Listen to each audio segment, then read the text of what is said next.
Welcome to Coming from Left Field, where we have conversations about politics, books, and current events with your host, Greg Goddles and Pat Cummings.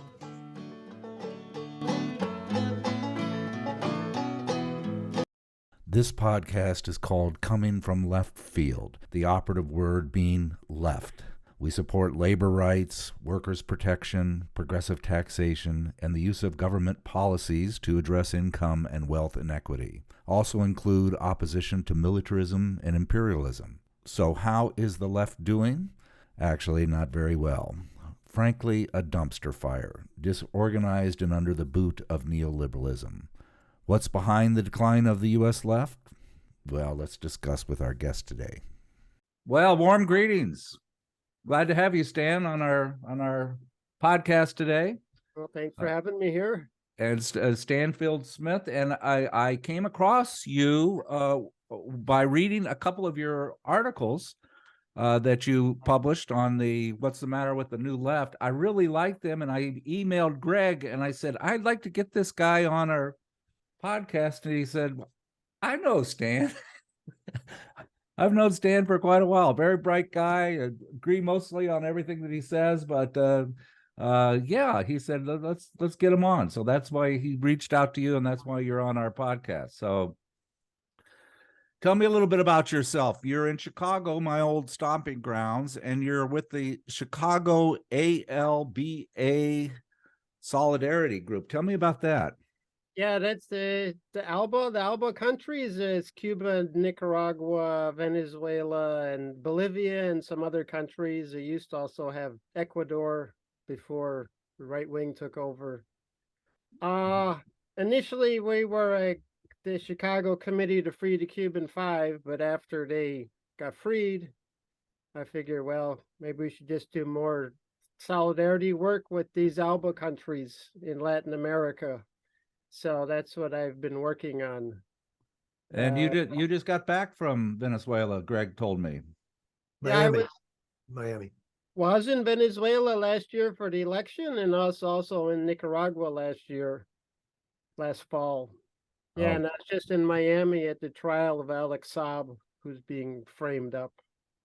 Well, let's chat about that in a bit. I want to spend some time discussing that. We had Dan Kovalik on talking about the pink tide that seems to be going on in Central America. But you're a prolific writer. I mean, I'm looking at you've published in CounterPunch, Dissident Voice, MLToday, Black Agenda, Monthly Review, and I know there's a whole bunch more. And I'm assuming you have a regular blog also that's available, or?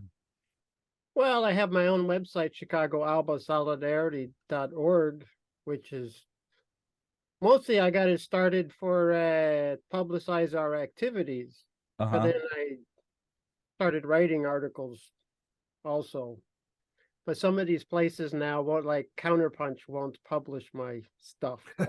Is that because of the Google algorithms are crushing you, or they're not publishing? They don't like, well, they're not going to tell me, but they don't like my politics. Have you been banned from Twitter yet? I mean, do you have that badge? No, I haven't gone on Twitter yet. I don't think you can get banned now, right?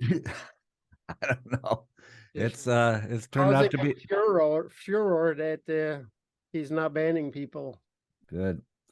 Well, listen, let's start by talking about the articles you published that behind the decline of the U.S. left, and you did two articles. The first article was the National Security Censorship of Anti-Imperialism Voices in the Latest Phase in the Long-Term Strategy to Divide and Control the Left.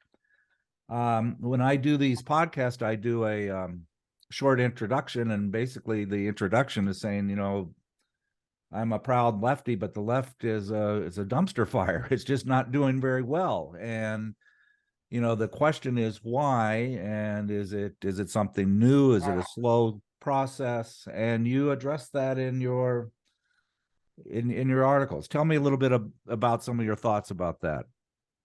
Well, usually I write articles when I want to work out my own ideas on some issue that I haven't worked out my ideas on. So then on this issue, it's like, well, people always are like faulting the left for being so weak and incompetent. And I was like, well, I guess for a while I also thought the same way, but then I was like, no, this is I don't really believe that's the whole story. I think there's the government was behind destroying the left. And so I started reading more about the history of the left and government repression of the left, and also what's going on now since, especially I guess since the time of Russiagate, with all the censorship of all alternative media and left voices. It became and I started reading some books about repression of the left in the 50s and 60s that I mentioned in the first article, like the Cultural Cold War. It's like, yes, there's a long history since the end of World War II, with the start of the Cold War about 1946, where the government's gone on a major campaign to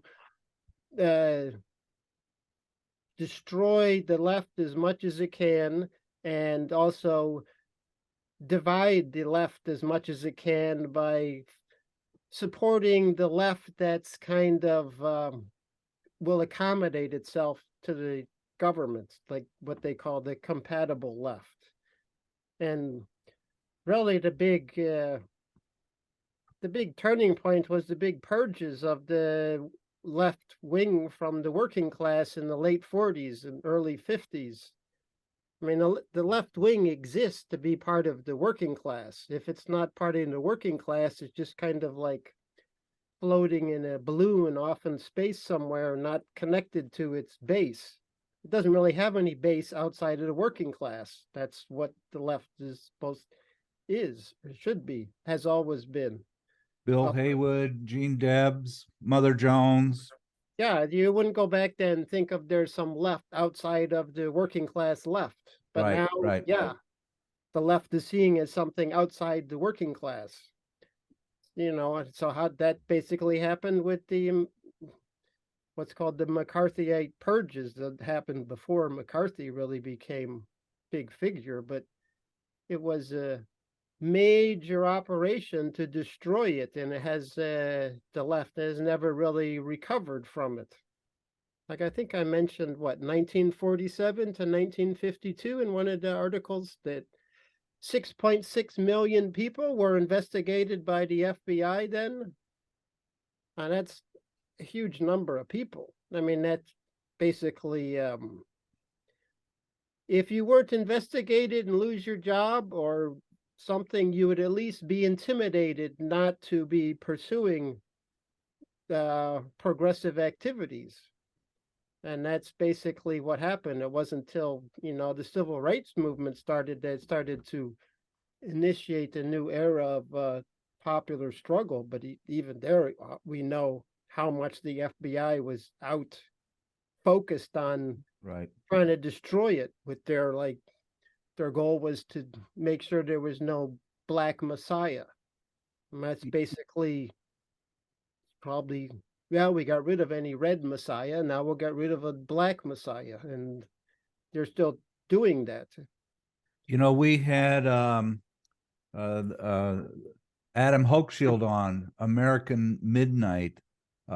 He's a historian that speaks about the right around the World War I and all of the suppression that occurred there with the the little citizens councils and the complete censorship of the media. The postmaster would not let any left-leaning or union propaganda go through. And so this battle has been going on. I mean, your article didn't specifically go back that far, but you really detailed clearly that this is not a casual occurrence. This is a systematic, structured approach in destroying the union movement or progressive movements or socialist movements or black liberation movements, and it's worked, right? Well, yeah. Well, I did mention a little about, the Palmer raids and all that, Right. but the left rebuilt itself soon after that, the 1930s. When they had a new Red Scare in the 1940s, the left has not really rebuilt itself. That's the problem. Well, I think one of the virtues of Stan's work, Adam's book is an incredible book, and it's getting all kind of play, which is welcome. But it does have a kind of narrow focus, and you could read it in such a way that was a unique moment in American history. That was a time when there was this great repression, and that's an anomaly and it's unusual. Whereas Stan is really, I give all the credit in the world, because he shows it as a kind of a process, a constant process. It's always been the case that the government has tried to suppress the working classes. They've always tried to suppress the representatives of the working classes. They've always tried to suppress the rising of nationally oppressed people, and so on and so forth. It's a pattern, and it's existed for a long, long time, and it exists today, and it will continue. And I think anyone that examines it as a pattern, the way that Stan outlines very nicely, will understand it's a product of capitalism. I mean, there's no other way to look at it. It is the feature of capitalism in the 20th century into the 21st century. They will repress these popular movements. Yeah, you could go back to, the repression back in 1877 against the working class movement, which was pretty ferocious, where they killed hundreds of people. I mean, that's the closest we got to an actual national strike. And you go back in history further to, what was it, the Dobbs Rebellion or something, right after the Shays Rebellion after the Revolution. Yeah. So this is to think, was, you read what the First Amendment says about freedom of speech. It's like there'd be no laws that'll bridge freedom of speech. You see, like that's just totally ignored all through U.S. history. You get to really see that U.S. has always been a police state, and it still is a police state. I'm had finished this book, Angela Davis's biography. She's re-releasing it, and she mentions how her hero that got her into PhD program in philosophy in Germany was Malthus, Malthus, and her regard for him is just is prominent. He was on the CIA pay list, and you sent me an article, Stan, about one of my heroes, Carl Rogers. Carl Rogers was also in cahoots with the CIA and working with them on mind control and so forth. On the lowdown, this was, and when you peel back the cover of how the government has, how would you say it, kind of infiltrated these left-leaning people, and kind of getting a hold of them. Obama's father, same thing. If you're at a cocktail party and you bring this up, they think you're a nut. But when you read your articles and you see the footnotes and how you clearly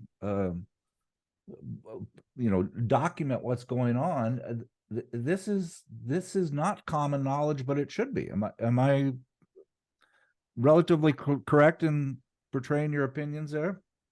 Yes, I think it's people fail to understand. It's not just government and the FBI and the CIA, but it's just corporate funding. If you want to start some organization or maintain an organization, you need to get funding. And if you want to get some funding from a foundation, I mean, they're all basically corporate foundations, though it doesn't look like you're actually taking funding from a corporation. It just looks like a foundation. Then you're going to have to gear what you do and say to what keeps you getting their funding.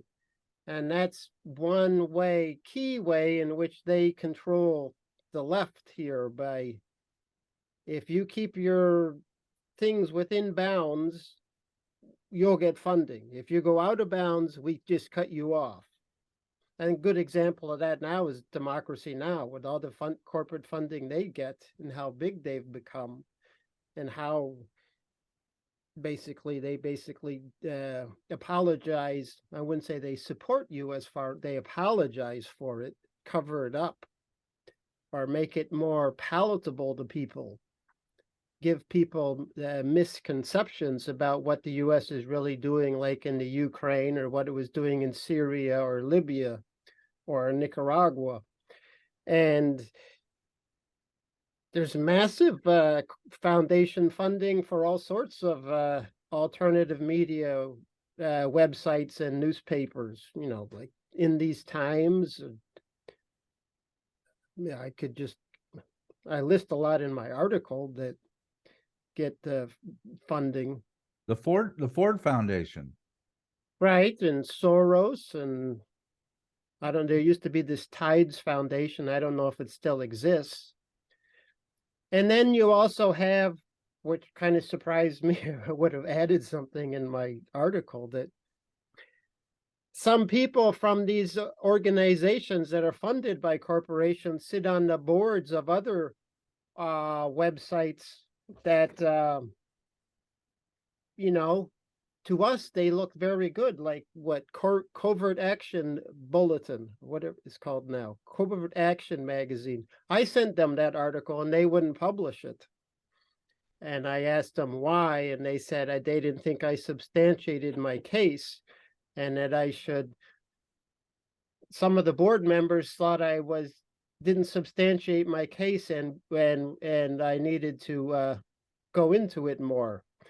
And so I asked, well, who on the board had what to say about it, and what did they want me to substantiate?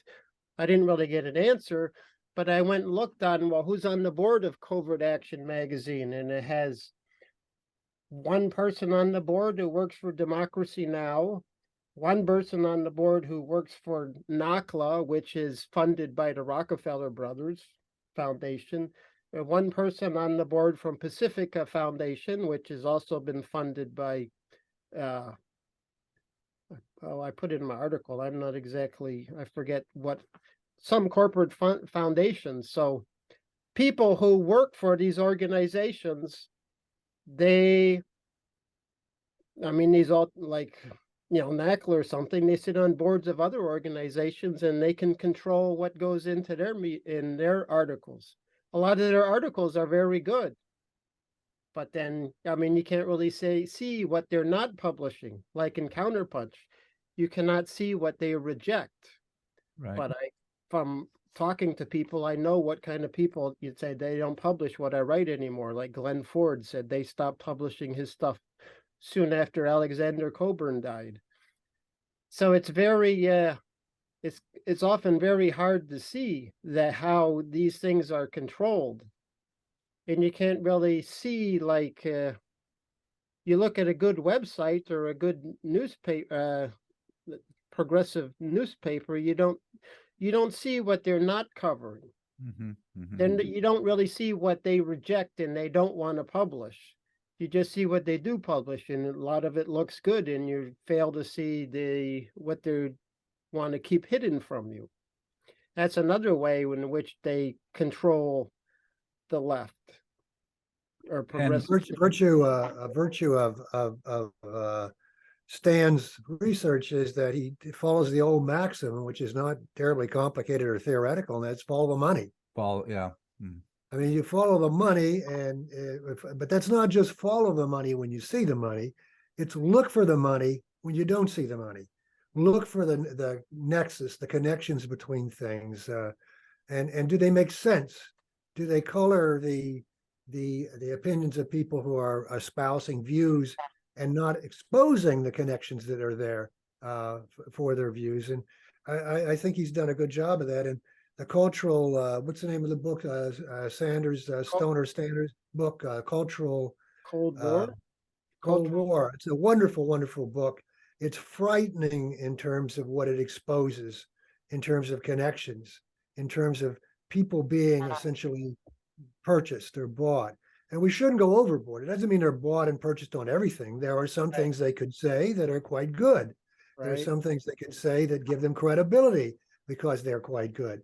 But in the end, their independence is challenged. And that's what we're talking about, a lack of independence, except for a few of us freaks like Stan and myself and others that aren't getting funded by anybody. Right. Most people have these connections and they're reflected in their opinions. You take a view like totalitarianism, which comes out of Cold War. You know, everybody bought into it. What's her name's book? Hannah Arendt's book on totalitarianism. So everybody buys into this, and it's not here. Of course, this is the land of the free. It's everywhere else. But when you read the cultural Cold War, you can understand that every aspect of U.S. intellectual life was touched by the CIA and by money. And then you ask yourself, how is this really different from what's described as totalitarianism? When the National Student Association is totally created and infiltrated by the CIA, and on and on and on.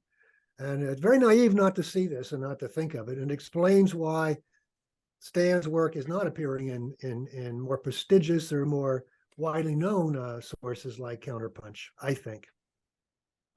Yeah, and I think you're right, Stan. It's like what you said, what they don't cover, you know, is last night I enjoy reading The Onion. I get a laugh out of that. And I also enjoy watching Tucker Carlson. And last night, after probably the biggest committee meeting in the last decade with the Trump and their releasing, his whole program was just the people at the border and picture after picture of people coming from Venezuela and the hordes of these people coming over.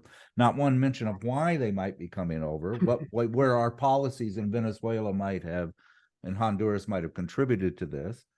Is just it's just Stephen Miller writing scripts for him of how to approach this. So and there, there's a problem at the border, and good discussions can be had about that, I think, and the whole asylum process, why we get a pass in the international asylum process. But it creates, and I love your term. Did you coin the term the compatible left? No, The compromised. That's not you. No, that was one of those books. I forget. Cultural Cold War. I forget which one. Tell me about, and that's kind of what it's compromising the left in order to kind of shape them to compliance for the bigger scheme of things of controlling them. Is that relatively right, Greg? I don't know. What do you think? Yeah. I like your Stan, though. I talk too much. Let Stan talk about this. Yeah, one thing I was going to say before is, like, if you don't want to get a job like in Target or in a factory or something, or work full-time as a teacher or something, or be a professor. Well, professor, yeah, you'd have to. And you wanted to work in some progressive NGO and you got a job in it, then that NGO is funded by somebody, and they're going to be like, the head of the NGO is going to be like telling you, well, you're going to work here with us and this is what you're going to do. And this, you're not going to be, well, they won't be saying you're not be doing that. You're going to be doing, they'll just be doing this thing. So if you want to commit yourself, like, for your life as a job, as an income, to working for some progressive NGO, then you censor yourself that way by, they're going to be telling you what you want to do. That's another way to control it. I think the most obvious way was in the early 70s, when I guess Nixon set up all these social service organizations, and a lot of people in the progressive and Black movement went and worked in all these organizations, and just kind of removed all these people from the activist struggle. They got regular jobs and they were doing something that seemed pretty progressive, though it kind of limited how far the real revolutionary movement was going to go because they've been basically co-opted. So there's a lot of ways that the rulers in this country can control the left. Many things they do it very well behind the scenes, so most people don't even know it. I mean, you could work for a progressive NGO and not even really be aware that how you're being manipulated to not covering some or working on some controversial issue. On that note, Stan, tell us about the Democratic Party. Well, it's How does it work? Dumpster fire? You need help with some well, description? that compatible left basically was a left that was oriented towards working in the Democratic Party. You can make social change by trying to work with the progressive wing of the Democratic Party. And once you go in that route, you're going to be, I've seen that enough with people who I've known over the years. You start censoring what you're doing and saying because you don't want to piss off people in the Democratic Party who you're trying to get to vote your way. I mean, that just happens all the time. And so they start like if you want to work on defending Honduras against the coup, then you don't want to start talking about defending the Sandinistas in Nicaragua against the U.S. trying to overthrow the government because these politicians are all against the Sandinistas. Or you don't want to be defending Venezuela against the U.S. trying to overthrow that government because you'll lose your friendly relations with the certain politicians. Of course, the Democratic Party, I mean, right now, basically, the national security state has basically moved over into their bases now in the Democratic Party.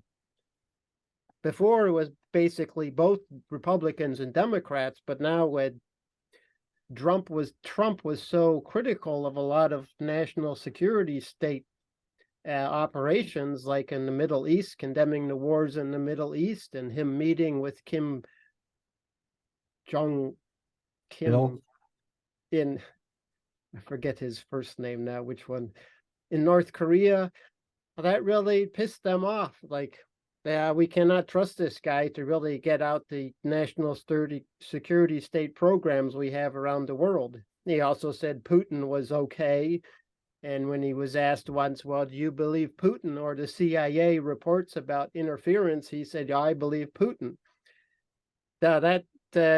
He just became seen as someone they could not trust to be president. And they came to move over into the more aligned with the Democratic Party, Hillary Clinton and Biden. And you could also see it like with all the Brennan, all the heads of the CIA and FBI and former ones and generals are on all these Democratic Party TV stations like CNN and so on, MSNBC. Right. So right now, I mean, people used to think the Democrats were more progressive, but now really the national security state's more aligned with them now. Well, let's talk about one thing. Let's talk about Twitter and the new Twitter dump that Matt Taibbi is reporting on. If he's correct, the FBI took all of the data, sent it off to a company that scrubbed it and developed algorithms for who to suppress or not suppress, came back to Twitter and Facebook and Apple, and were actively telling them what they wanted to elevate or de-elevate in their search histories. And you had Chris Hedges said that Truthdig went from in a period of less than a year getting 7,000 hits down to under 200,000 hits, and a lot of the articles that he wrote literally were not showing up on Google searches. So you have a federal agency come to a private company and say, we want you to specifically elevate or de-elevate these this information. You have one Democrat who has stood out and said we need to do something about that. People are more interested in Biden's son's dick pics than they are in literally media being controlled by a handful of people and the government in collusion with them about what we should and should not discuss or how we should provide information. That's crazy. And the problem is it works. You know, when we invaded Guatemala after the, you know, we dumped all these leaflets and propaganda, and it worked. It worked. It had an effect. It had an effect in changing people's opinion. Certainly manipulating search algorithms is going to do that also. This is in plain sight, but I'm not hearing Democrats say anything about this. You know, the Republicans are obviously, you know, this is all a grand conspiracy and stuff, and we're being suppressed by West Coast liberals, but I don't know. Am I right? Yeah, I think whatever I wrote about FBI and Twitter when I wrote that article is now a lot worse than I actually put in that article from what I've read. Right. The control. I just read that Ron Paul came out and said we need to get rid of the FBI. Just get rid of the FBI. Well, the other thing I think that's a problem with the left is who is going after Matt Taibbi, Sam Cedar, other people. He's now described as the conservative reporter. You know, he's not a conservative. He's the same thing happened. The same thing happened with Russiagate. He broke Russiagate, and he was attacked for that by the left. Taibbi, yeah. Rolling Stone reporter. And I don't share politics with Taibbi or Glenn Greenwald, but I respect one thing about them, and that is they're really flaming liberals. I mean, there are very few liberals left who believe in the universality of rights. And so when you have a right to free speech, they believe it's a genuine universal right to free speech, that the left, the right, the center, and they also believe that if you concede any of that away, it's gone. And so, you know, we have a situation where they're being demonized, as you say, Pat, by much of the left. Much of the liberal centrist left is saying, "Oh no, you're supporting Russia, you're supporting Trump, you're supporting the right, all this stuff." They're just consistent liberals, and unfortunately, no one wants to be one anymore. I'm not one, but I never pretended to be one. I pretended to be one on a podcast. So, hey, tell me about Maduro government and the Congress passing the Bolivar Act. You're probably one of the leading go-to people on what's going on in Central America. Provide us some background about that and how.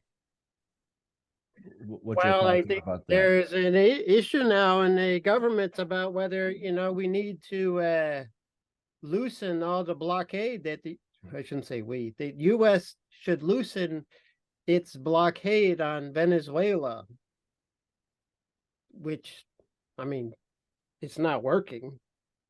Right. They had a blockade like they've had on Cuba for ages. It's still, Cuba's still suffering under it, much almost like it was suffering in the 1990s. But Venezuela is improving and getting out of the blockade, I guess, because it has more resources, has oil.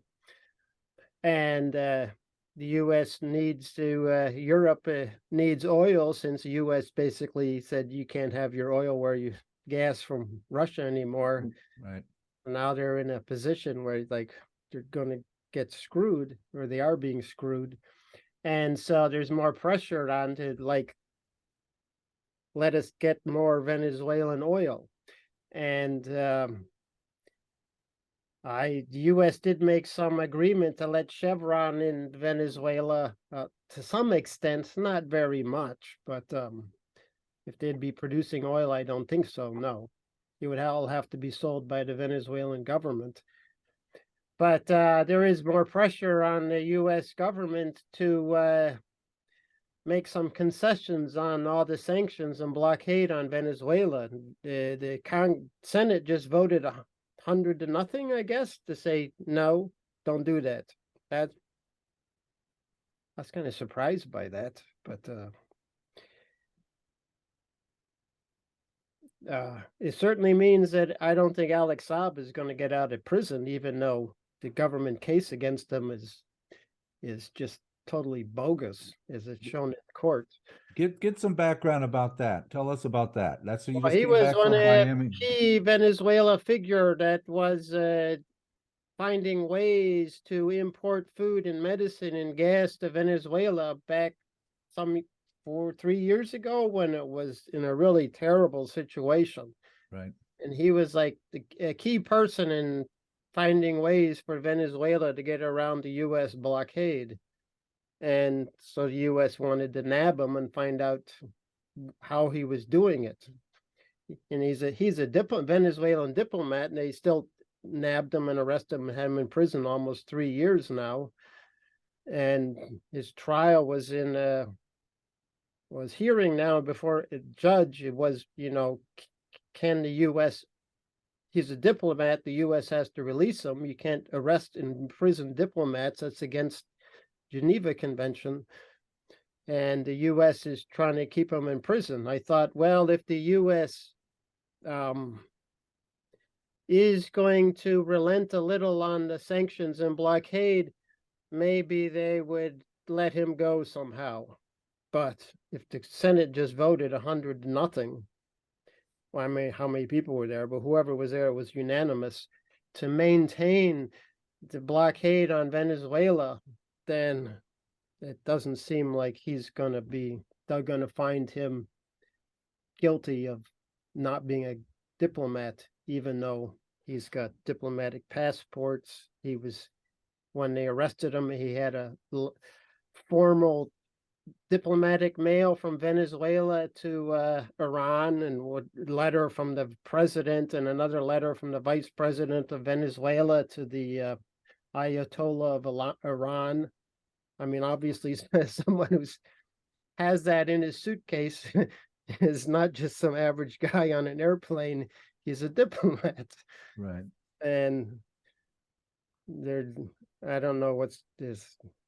It's going to be hard struggle to get him freed. The U.S., they've done that before with other people, like Cuban 5, they just concocted a case against them. Mumia Abu Jamal, they just concocted a case against them. Leonard Peltier, they openly admitted they had no evidence they actually shot anybody, but still he's life in prison for murder. So keep going. Julian Assad. Yeah, him too. Yes. Black Panther Party. Yeah. You can just you in your second list. You had a list of just going on and on and on of that pattern. So if it serves the political interests of the U.S. rulers, they're going to the law doesn't matter. They're just like, forget it. Judge's job will be to write some excuse saying why he's not a diplomat. Right. Maybe they'll say, well, he was appointed by Maduro, and we don't recognize Maduro as president of Venezuela, so therefore he's not a diplomat. I don't know what they're going to come up with, but I'm now. And since this came out, the final day of the hearing, I think, is today. Since this came out during the break between the last week and this week, I would assume this is a signal of what they expect the outcome of this hearing is going to be. That's going to be against Alex Saab. We'll watch it. You're certainly an expert on Latin American affairs. What's going on in Peru? Well, I haven't followed that closely, but it seems like a coup like they had in Bolivia, 2019. The right-wing coup to overthrow a progressive president. But I don't think the people are as organized as they were in Bolivia. And I think the opposition is stronger than it was in Bolivia.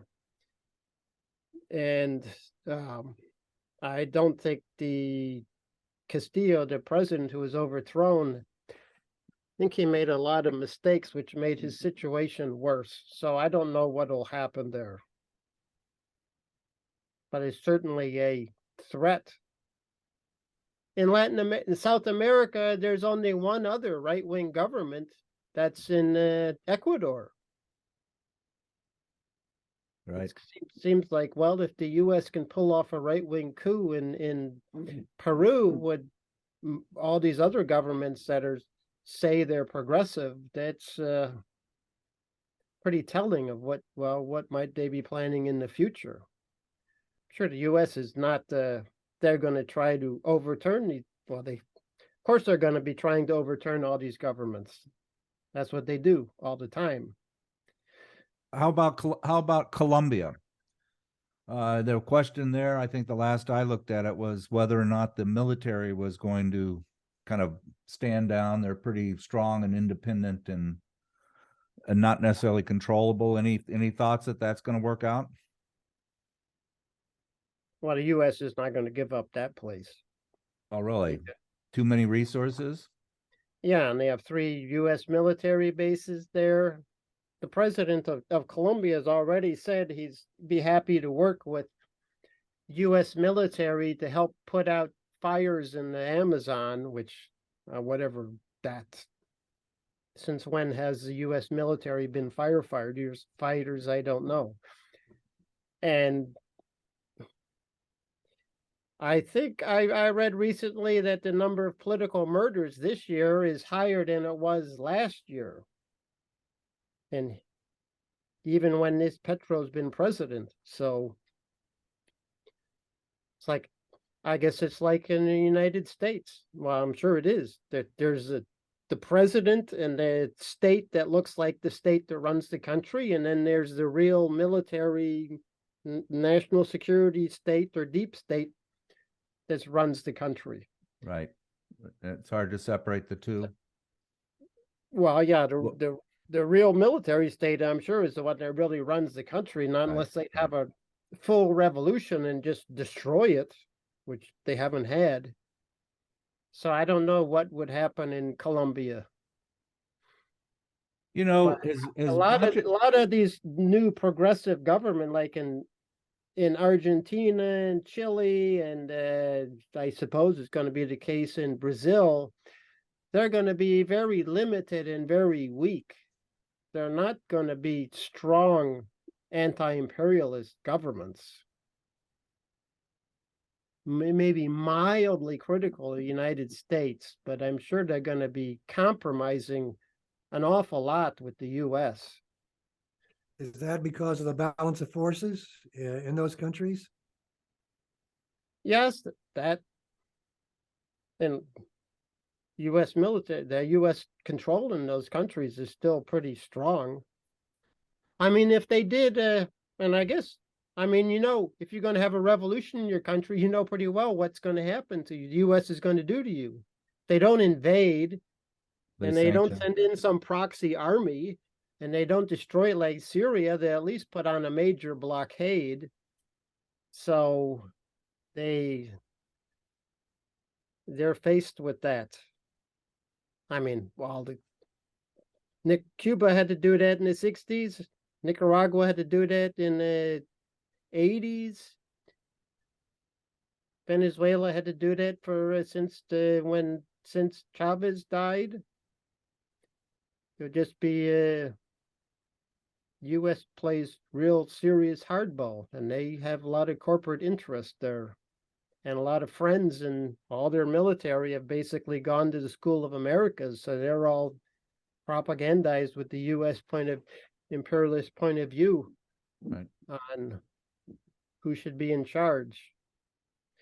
While you're talking, Stan, I Googled how many people have died in Venezuela because of U.S. sanctions. It's a couple years old, but as many as 40,000 people have died in Venezuela as a result of U.S. sanctions, including lack of food access, medicine, medical equipment. Report. I that was in the period. That's a big deal. That's a big deal. But it's just, they're communists or they're socialists or what. We don't even, we dehumanize them. And it makes, I don't know. It's so frustrating. Yeah, and that was a period of a year and a half. I think 2017, 2018. Now it's 2022. So I don't know. Has to be way over 100,000. But at least now the economy is improving, and the government is doing a lot of programs to make sure that people get food. So no one goes without. But it's the first time I went there was 2008, and the last time was last year, 2021. Clearly a major drop in the average standard of living of the people, but it is slowly improving. Are you pessimistic or optimistic, Stan, about South America and Central America and its future? I mean, how do you feel about how things are going, and what do you think needs to happen? Well, I think the whole world is shocked that Maduro is still president of Venezuela. I think they assumed that the U.S. would have gotten rid of him by now. I wasn't old enough in the 60s to know what they thought, how they thought about Fidel Castro still being around. I suppose it was the same. They must have thought, well, this guy is not going to be around long. Right. Everybody must have thought that. But so that's a big inspiration and a big obstacle. Big inspiration to people and a big obstacle to the United States. And now Venezuela has better relations with the other Latin American countries now, so the U.S. is in a weaker position. And also, China is economically more involved in Latin America, so they have more economic influence in those countries. They don't have to be so beholden to U.S. corporate interests like they used to back in the 60s or 70s. But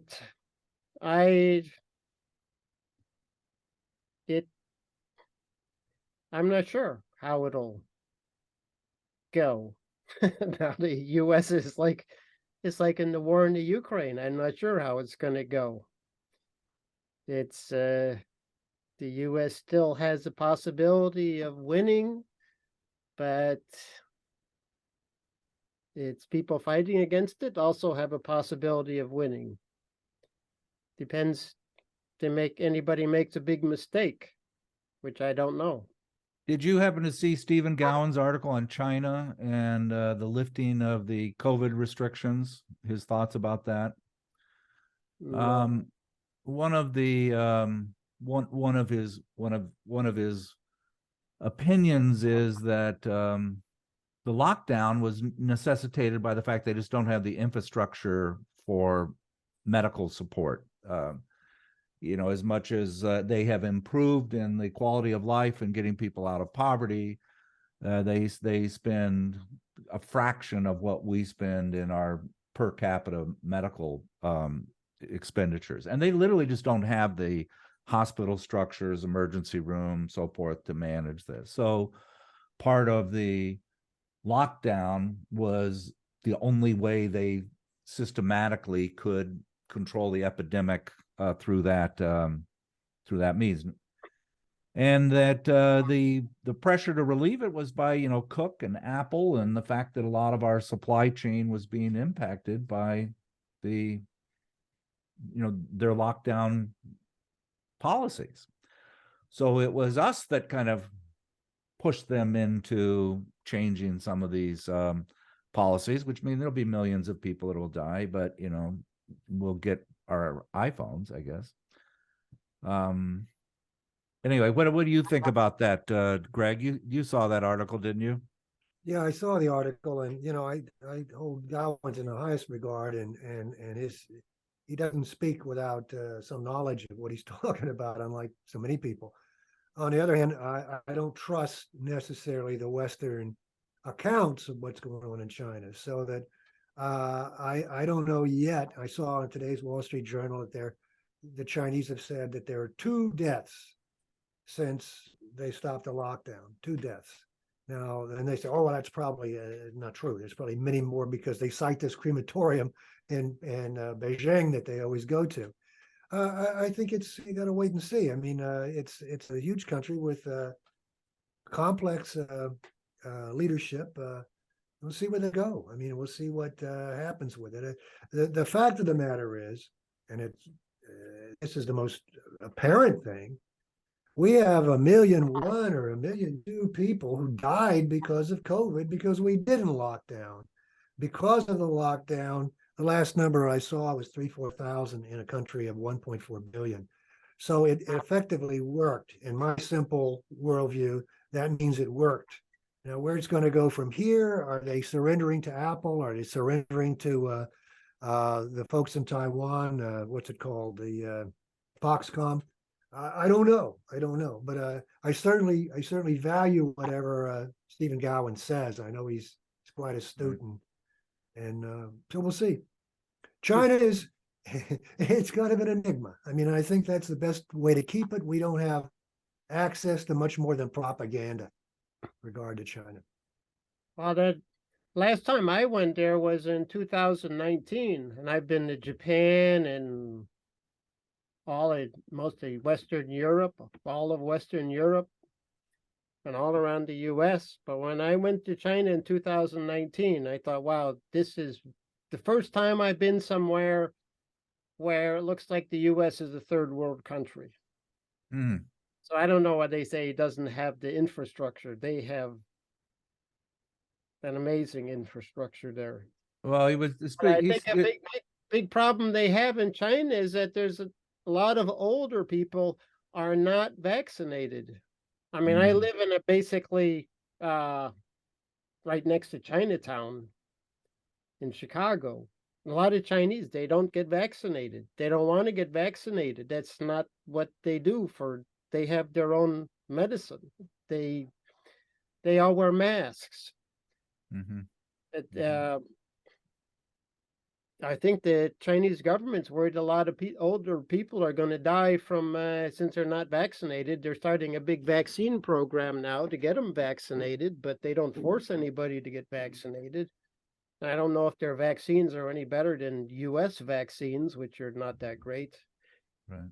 But I would have thought I think, it's still a very rural country, and the dismantling of the people's communes in the 80s dismantled a lot of healthcare. I mean, there was a healthcare system, a socialized healthcare system, a socialized network in the people's communes that was essentially dismantled, and it wasn't replaced or couldn't be replaced except in a private fashion at that time. So in the rural areas, and I think they concede this, they're still per capita a very poor country, and that's a reflection of the rural areas, not so much the cities, which are much, much better. But they have their problems, and I think we should find our own problems and not worry about China. The Chinese will worry about China. Well, this is the problem I think you pointed out, Stan. I followed you on your YouTube lecture on North Korea, and also you were on ICSS and did a great job talking about China. And here's a couple of things Steve said. That we spend about $11,000 per capita on healthcare. China spends $500. That we've got about 35 critical care beds for 100,000. China has 3. So even though they are remarkably improving the quality of life and so forth, they literally just don't have as much support. And so that's why their policies were trying to control this by the lockdown. Now, of course, how does that get spun in the United States? Well, they're a Orwellian controlling, company, a country that they don't nobody's ever mentioned they don't have the infrastructure to support a pandemic. They say, oh no, you're just authoritarian and banning the internet and trying to over control people. Well, you know, I don't know. You can have good discussions about that when you have that many people. How do you in fact organize your social structure? But we don't have that conversation. And the same as your thoughts on. Tell me your thoughts about North Korea. You visited North Korea, didn't you? Yeah, 2013. Tell me about that. Well, first about I don't think we can compare how much money is spent here as to other countries. Like, I think the U.S. spends like, would you say U.S. spends like 11,000 a year per person? Yeah, just under And I think 11. I read in Cuba it was like $200 to $300 per person. Same as China then, huh? The life expectancy in Cuba is higher than the United States. So what this 11th, where this 11th hour goes, I don't know. Doesn't Oh yes, you do. Oh yes, you know where it goes. So I don't think you really compare by how much they spend. That's a good point. It's like I can take $1. What I can buy with $1 here compared to $1 in Cuba or China is an awful lot different. Mm-hmm. So I don't think that would be a good comparison. Right. Yeah, but about Well, let's stick with the United States for a minute. You outlined so well what's wrong with the U.S. left, and I agree, and I think you've done a wonderful job doing that. The question I think that would pop in people's mind is, how do we rectify this? How do we change this? How do we go forward? How do we unite the left? And what do we unite them around? What are your thoughts about that? Where we have to bear the responsibility and not the Chinese or anyone else. Where do we go from here? Well, with this left we have now, you would think that some obvious thing, it would seem like, I didn't think of this myself. Someone told me that, well, it would seem like some obvious thing that would get the left a lot of credibility with the working class if they all had worked on the campaign to get, national health care. I mean, why would that would benefit all working people in this country? The only people who would be against it would be corporations. But that was all my life as a leftist. That was never a focus of just some tangential issue. Same with like raising the minimum wage. How come there's no big leftist campaign to demand that the minimum wage get raised? There's not. It seems that they're not really focused on really working class issues. I mean, that seemed like obvious issues. If you're pro-worker, that's what you would be fighting for. That would unite the most people and be the most popular with the population. I think any kind of new working class left wing is going to come out of the working class struggles going on now, like in the railroad workers or the I don't know, Starbucks workers are going to be that significant in the economy. They're rather small, but I guess it would be example for other workers who want to stand up and fight back. But I think it would just have to be the working class left wing would just have to be rebuilt in the working class struggles, which are going to happen sooner or later. I mean, they are happening. They just get squashed. Right. But eventually, I guess they won't be able to keep on squashing them. Why there's no even the trap is they're pushed into the Democratic Party. I mean, the issues are there. There are lots of people advocating for a minimum wage, but it gets pushed into the Democratic Party and left to the politicians to make happen. How do we get around that? Well, like with the railroad workers, the Democratic Party just basically told them to go drop dead. It's like, you're not going to get, we can give 70 or 80 or how much it is, $90 billion to Ukraine, but you want 7 days sick pay a year? No, can't afford it. So can you imagine the gravitas and power that Biden would have had if he said, you know, I know this is going to be a hit on the economy, but I'm standing with these people. We need to get their sick leave. In the long term, I think it would have had remarkable benefit. But there's just not a word of support for them. How do you think unions get what they want? They get it through their strikes. They don't get it by, I'm sorry, that's how it works. And so disappointing. And I don't know. I think you're right. I think it might come through labor and organizing, and hopefully that'll happen. But it's trickle. But I think I read that if you gave railroad workers 7 days sick day, 7 sick days a year, it would cost $230 million. $230 million, which is like U.S. is giving like 80 or 90 billion dollars to the Ukraine. They don't have 230 million for railroad workers. That's unreal. It's not going to be any hit in the economy. I think it's the fact that they're worried about, well, if we let workers know that they can organize and win, then that's going to set an example for other workers that we don't want to let them set. We want to keep them down.